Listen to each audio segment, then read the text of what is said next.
The skies over Veltrian 3 turned dark just after midday, though no storm was forecasted.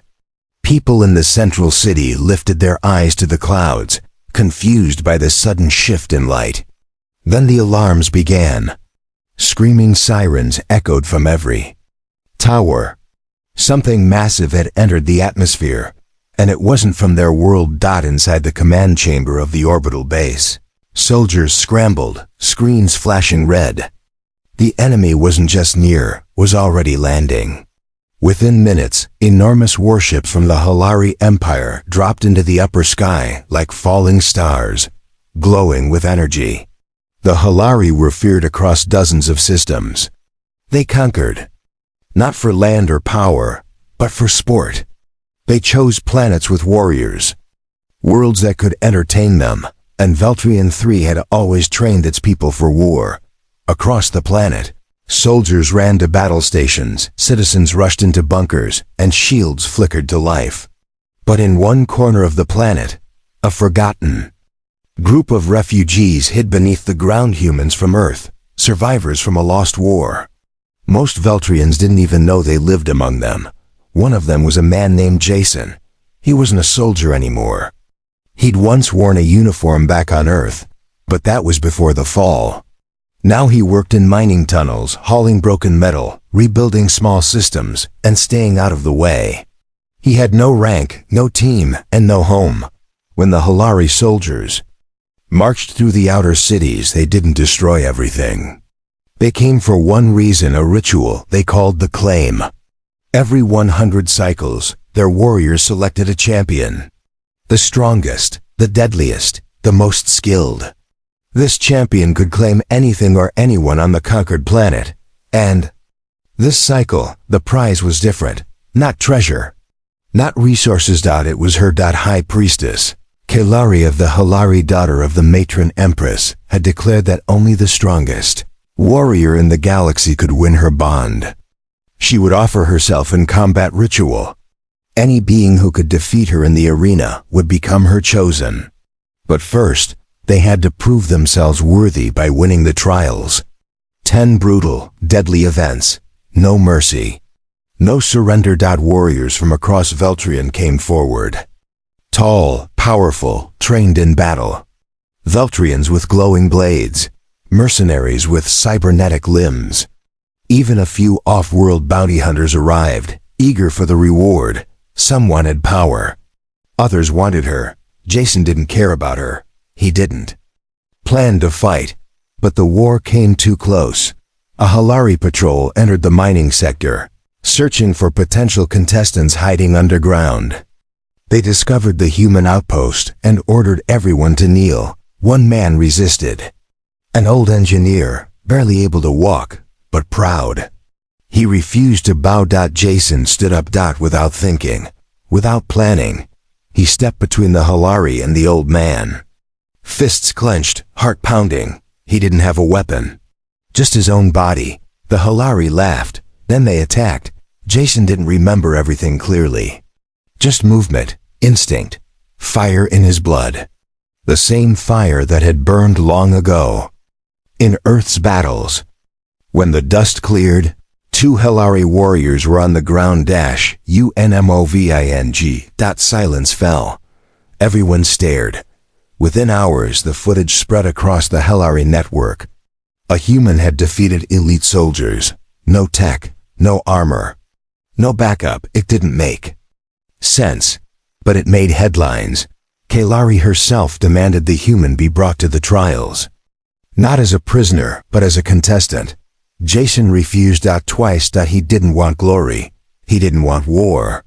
But when they took the old engineer as punishment for his refusal, Jason had no choice. He accepted. The next morning, he stood in the arena, surrounded by weapons he didn't recognize, facing creatures twice his size, and listening to the roar of thousands of alien voices. No escape. No peace. Just survival. He never planned to win. He only planned to last long enough to find the old man, get him back, and disappear.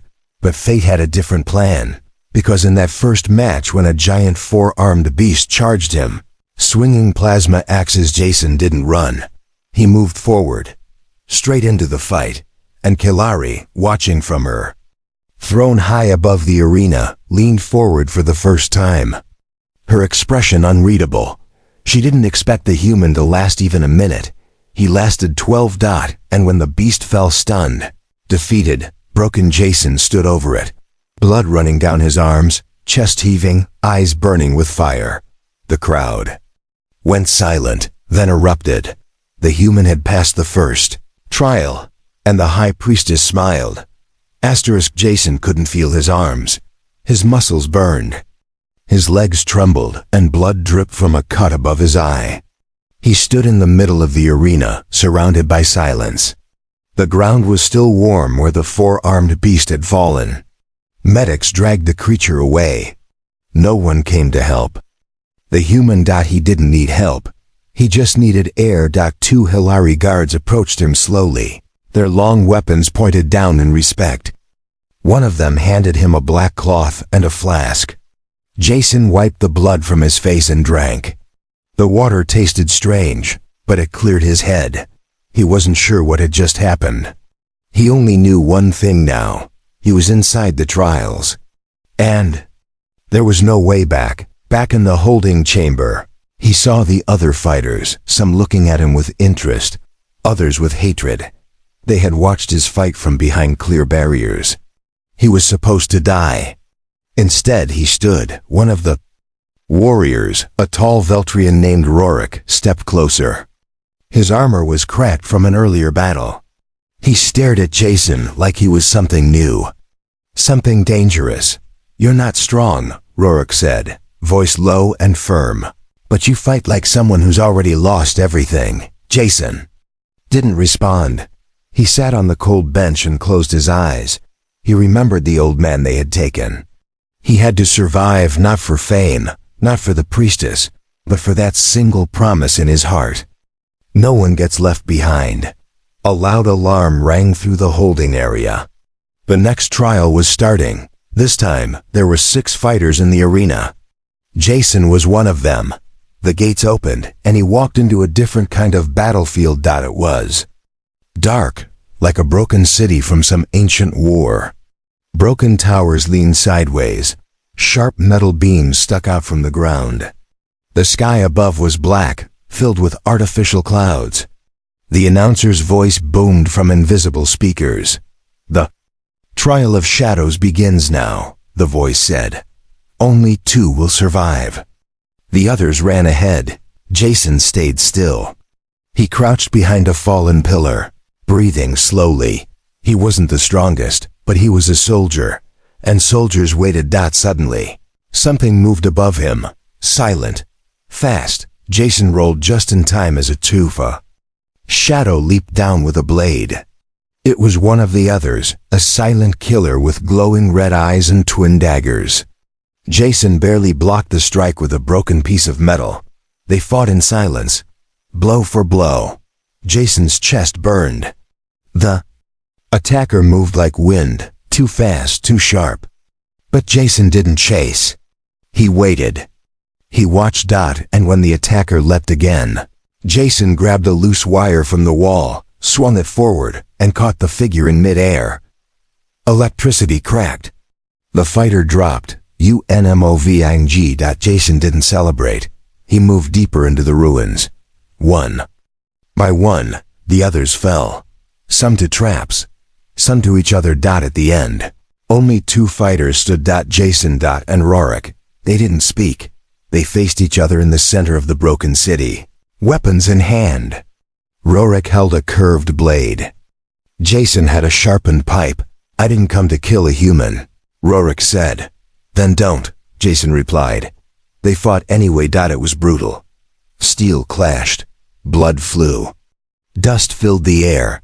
Jason's body screamed to give up. But he didn't stop. And in the final moment, when Rorik's blade came down toward his shoulder, Jason turned the strike, dropped low, and hit him in the ribs twice. Rorik groaned and dropped his weapon. Jason didn't finish him. He walked away. The Helari declared them both winners. Kaelari watched it all, from her royal chamber high above. She leaned back in her chair, eyes glowing. Faintly, this human didn't care for glory. Didn't care for her. He fought for something deeper. And that made him unpredictable. She liked. That she summoned her guard. Bring him, she said. Later that night, Jason was pulled from the chamber and led into the golden hall of the High Priestess. The room was filled with glowing orbs and strange plants. Guards stood still like statues. Kaelari stood at the end of the hall, dressed in ceremonial armor. Her silver eyes locked on him. "You are not like the others," she said. Jason looked around, unsure what to say. "I don't want your prize," he said finally. "You think you can refuse me?" She asked with a faint smile. "I don't want to win you. I just want to get my people back." Kaelari stepped closer, her presence cold and sharp like a blade. "You'll have to keep winning, human, and if you reach the final trial..." She paused, voice soft. "You might find that the prize is not what you expected." Jason didn't blink. "Good," he said, "because neither am I." Jason sat alone in his new chamber. It was quiet, warm, and full of strange golden lights that floated in the air. He didn't trust any of it. The Helari didn't give comfort without a reason. Everything was a test. He touched the bandage on his arm. The wound still stung, but he didn't care. He had survived 2 trials now. Somehow there was no mirror in the room, but he didn't need one. He already knew what he looked like. Tired eyes, cracked lips, blood and dust on his clothes. A man out of place in a world that wasn't his. Missed Earth. Even the broken version of it. A soft hiss filled the room. The door opened, and a figure stepped inside. It was Rorik. His armor had been replaced with simple black cloth. His arm was wrapped, and a large bruise marked his cheek. "You didn't kill me," Rorik said, standing near the wall. "You weren't trying to kill me either," Jason replied. Rorik gave a short nod. "We were both tested, but there are worse trials ahead. The next one is different." "It's not about fighting," Jason looked up. "What is it then?" "They call it the Wall of Truth," Rorik said, voice lower now. "It shows your past. Your pain. If you're weak inside, it breaks you." Jason's heart tightened. Pain wasn't new to him, but memory. That was different. Before he could speak, a guard entered. "It's time," the Helari announced. They were taken to a new arena, far from the noise and fire of the others. This place was silent. No crowds, no lights. Just a stone path that led into a tall silver gate. Behind it, glowing mist floated like ghosts. One by one, the fighters entered. Each alone, no weapons, no armor. When it was Jason's turn, he walked forward slowly, chest tight. As he stepped through the gate, everything changed. The mist wrapped around him, and the world shifted. He was no longer in the Helari arena. He stood on the ruins of Earth. The sky was red. Smoke filled the air. Fires burned across shattered buildings. He heard screaming, distant and terrible. He looked down and saw his younger self kneeling beside someone in a collapsed shelter. It was her. Maya. She had been just 16 when the war reached their home.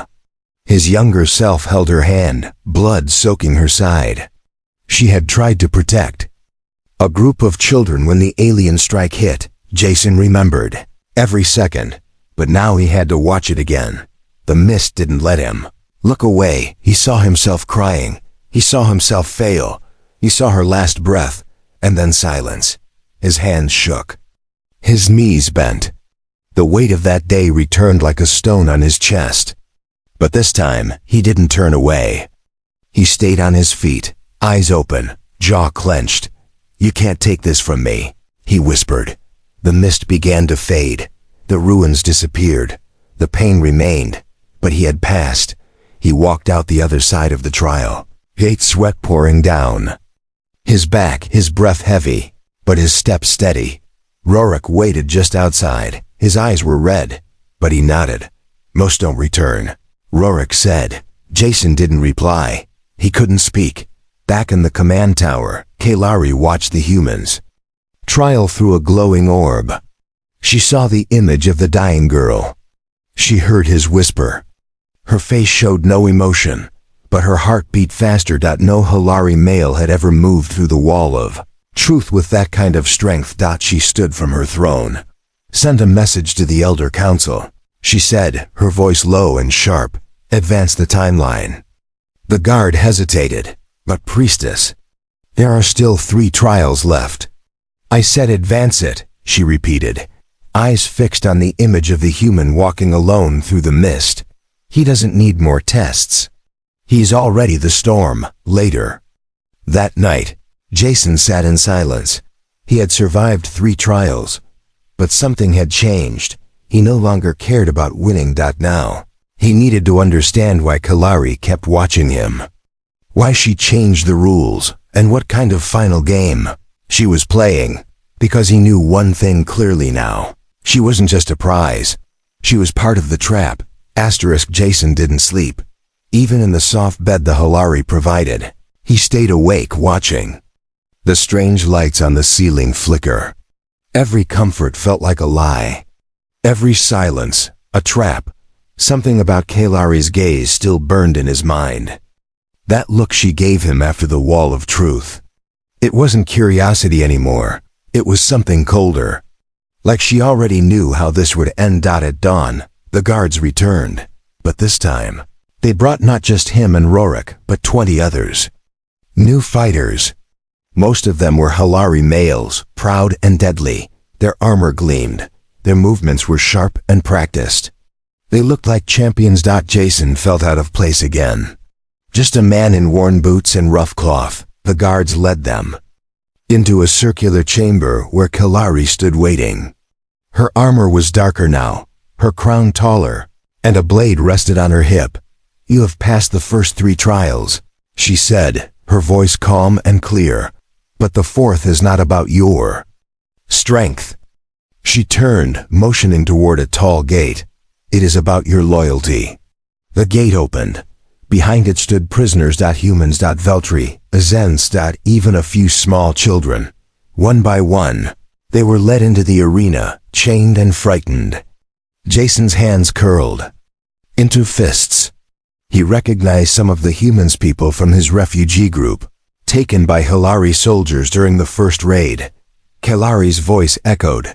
You may each choose 1 prisoner to protect. If they survive the next trial, so do you. Jason stepped forward without waiting. He pointed at the old engineer Marl, the same man he had saved days ago. Marl looked thinner now, but his eyes were still bright. Jason helped him to his feet. Rorik chose a young Veltrian girl who could barely walk. Others chose without care, picking strangers or those they thought would be useful. Then the gate closed behind them. The floor began to shift. The arena transformed. Walls of stone rose around them. Smoke leaked from vents. The ceiling dropped low, metal panels closing tight. Suddenly, the floor cracked open and insect-like machines crawled out.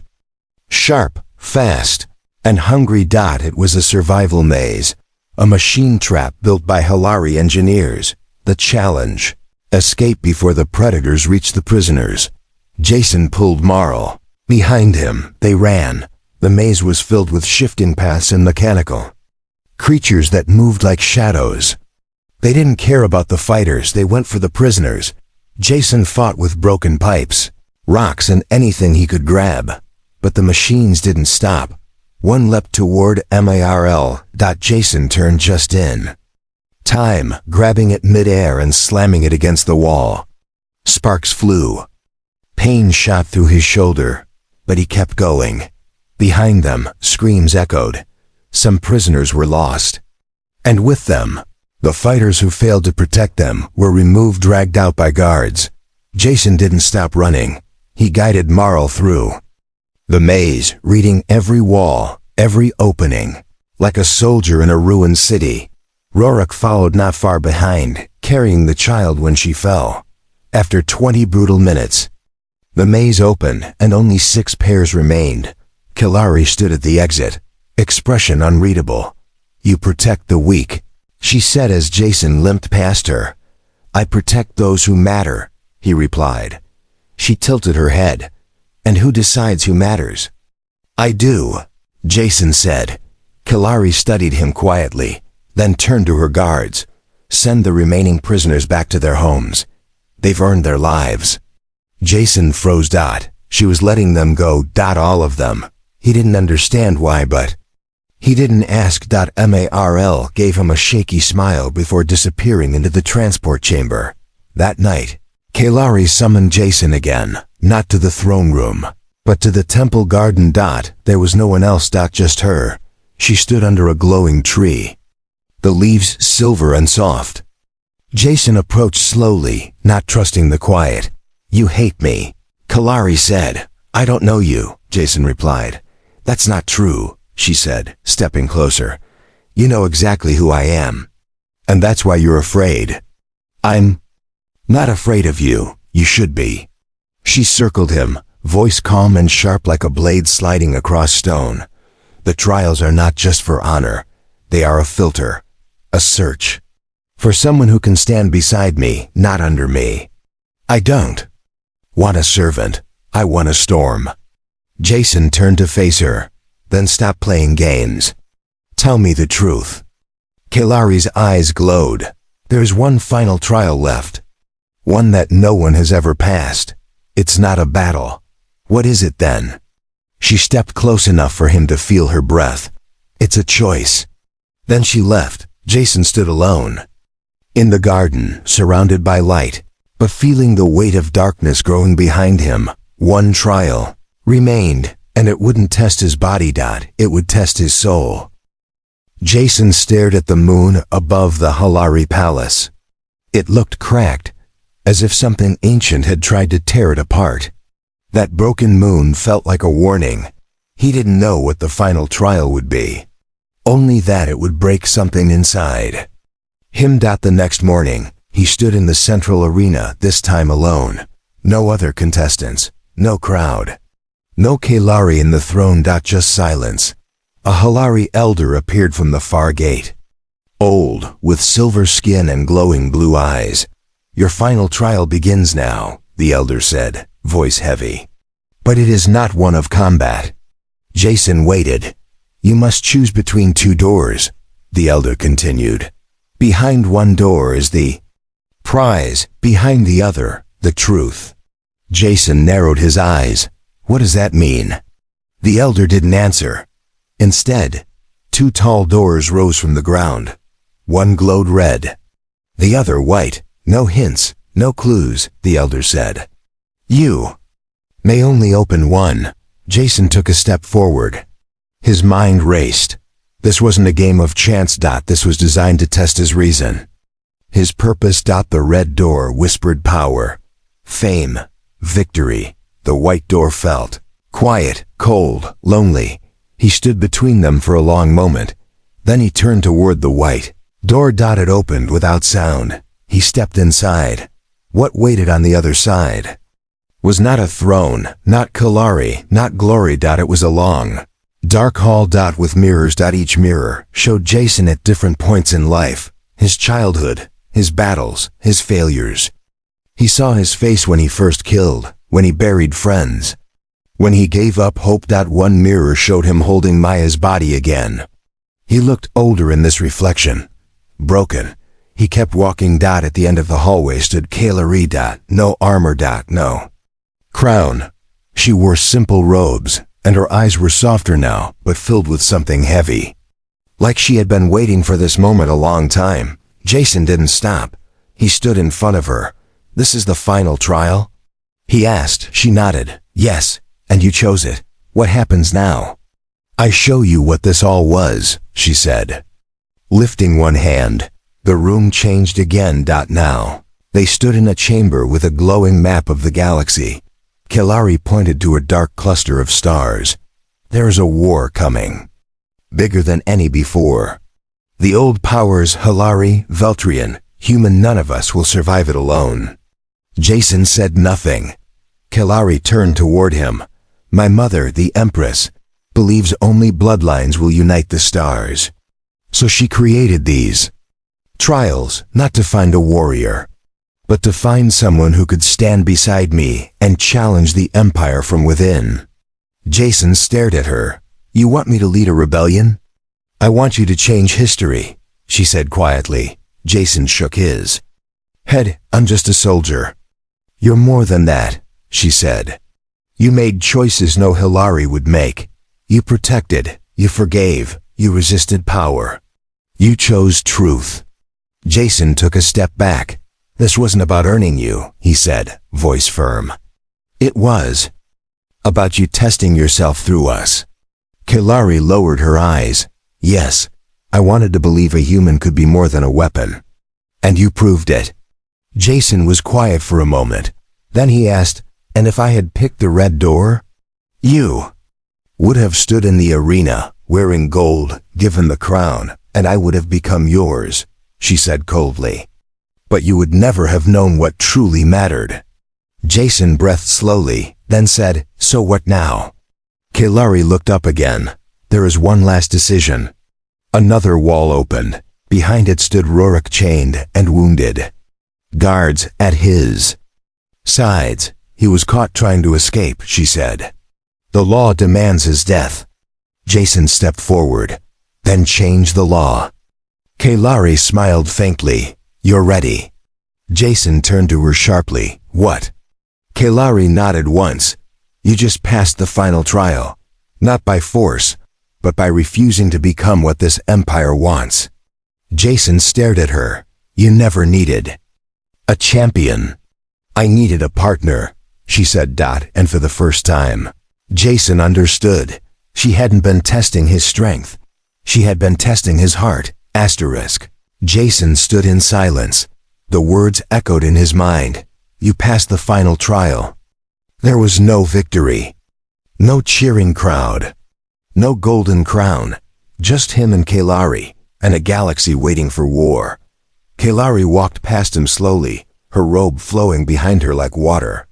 She stopped near a glowing platform. A star map hovered above it, shifting in slow, constant motion.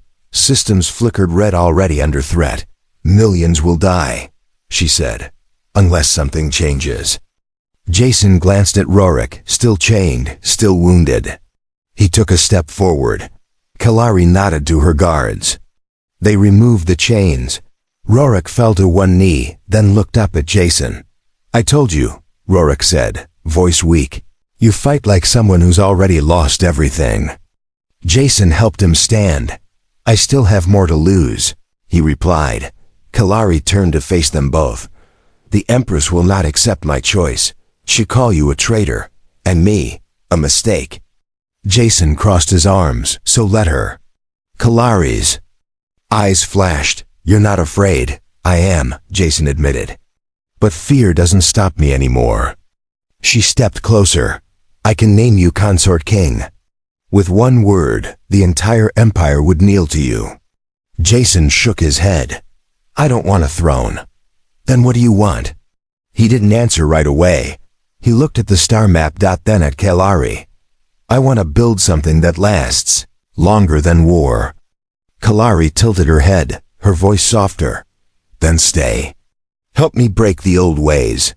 Jason thought of Earth, of Maya, of every battle he'd fought. Of the broken cities, the ashes, the screams. He nodded slowly. Only if we do it together. As equals. Kaelari reached out her hand. For the first time, it wasn't a command. It was a choice. Jason took it. And the galaxy shifted. News spread like fire. The High Priestess had bonded with a human, not by tradition, but by free choice. The trials were over. The old Empress was silent for days. When she finally spoke, her voice was cold. He is not one of us. But it was too late. The people had seen the trials. They had seen the human who saved lives, who rejected glory, who passed every test. Many Helari began to question the old system. In the following weeks, changes began. Rorik became commander of a new mixed species defense force, humans, Veltrians, even Helari working together. The prisons were emptied. The forced bondings were ended. Jason refused a crown, but he stood beside Kaelari in every council. Meeting. He spoke with simple words, but they listened, because he had earned something no warrior before him ever had: respect. One night, Helari and Jason stood on a high balcony, looking at the stars. "Do you miss your world?" she asked. "Every day," he replied, "but you're still here." He nodded. "I stayed, not for power, not even for you." She raised an eyebrow. "Then why?" He turned to her. "Because if someone like me, just a broken soldier, can change something this big, then it means the war never truly won." Kaelari smiled. And for the first time in her life, it was real. Not royal. Not trained. Just real. Far away, deep in the dark side of the galaxy, the Empress watched through a crystal orb. Her hands gripped the armrest of her throne. Behind her, new ships were being built. Stronger. Faster. Deadlier. She whispered one word: "Let him build." Her voice was calm. "But when it's tall enough, I'll be the one to burn it down." But for now, peace returned. Jason, the human no one believed would survive, had done more than win a win. Trial. He had shaken an empire. Not with weapons. But with choice. And that made him the strongest of all.